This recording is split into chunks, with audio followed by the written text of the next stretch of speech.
Welcome back to the channel. Thank y'all for hanging with me on this Saturday. So fished the BFL yesterday, just barely missed out on a check, weighed in a couple really small fish, and I want to tell you what I learned about the post spawn here in the Southeast that typically happens in the month of May.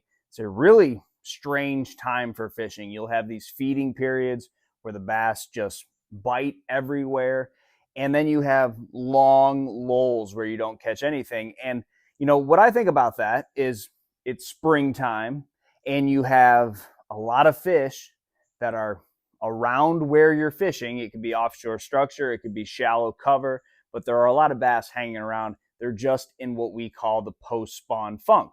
But what I learned yesterday was really interesting to me, so I want to dive into that in this video. It's about white chatterbaits and kind of goes against what I think about colors in specific water clarities and conditions. So yesterday we had no clouds in the sky.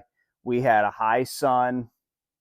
There was a lot of cover where I was fishing. I was fishing around coontail clumps, but the water was super clear. And my co-angler busted out a white chatterbait. You could see it as clear as day coming through the water. It actually was one that had a gold blade on it. So typically when I think of gold blades, I think of clouds, some type of stain in the water, low visibility days, gold blade, and straight white, not blue glimmer, not some kind of translucent skirt, but just straight white. He was catching them behind me. So we went to this stretch of bank that I had got a bite on a flipping jig the day before, clumps of coontail, and we start on it and bam, he catches one. And white with the gold blade in really clear water, to me, isn't something I ever throw. I think it looks really gaudy.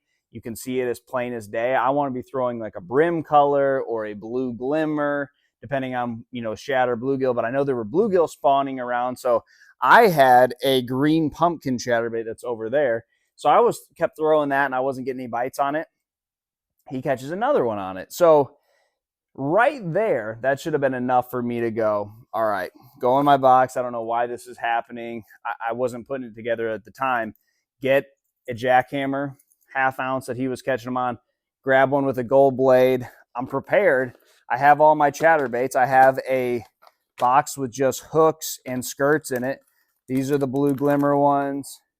Somewhere in here is a white. Here's a bag of white skirts. And break out a white skirt, put it on a chatterbait with a gold blade, and I would have went to work on him and started catching them. And he just kept catching them. I think I ended up catching 2 fish off that spot, and I think he caught about 5 or 6. So those were fish I needed. If I would have caught 2 more fish, everything that we were catching off that bank was 3 pounds, I would have cashed a check. But here is what I learned. In the month of May in the Southeast, or any time that your lakes are in the post-spawn, half of the fish, meaning all of the males, are going to most likely be guarding fry for at least a short period of time. You know, it could be a week, you know, whatever. But there are a lot of males on your body of water guarding fry, and color and all those things that you think are important don't necessarily mean anything, because all those fish are doing is guarding. So they're not eating. It doesn't have to be something that's natural to them. They don't have to think it's a crawfish. They don't have to think it's a bluegill. They are just using their instincts to save their little fry. So they are guarding from anything. It doesn't matter what color it is. So if it is a gaudy white chatterbait with a gold blade on a sunny day in clear water, that will work. So your white flukes that you think you got to have clouds or you got to have a little bit of stain in the water for them to work, they do work in those conditions and they work really well. But when it comes to guarding fry in the post spawn, which is very important if you like fishing for fry garters or not, or even know you're fishing for fry garters, if this ever happens to you, straight white is a really big deal, because that's spooking the fry probably better than any other color bait. You know, you start getting into those natural colors, they're not going to spook the fry. What you want to do to catch those fry garters is alarm those fry and get them stirred up. That's when the male bass is going to come fish, you know, come and eat your lure. And male bass on some lakes, you know, they're not all small.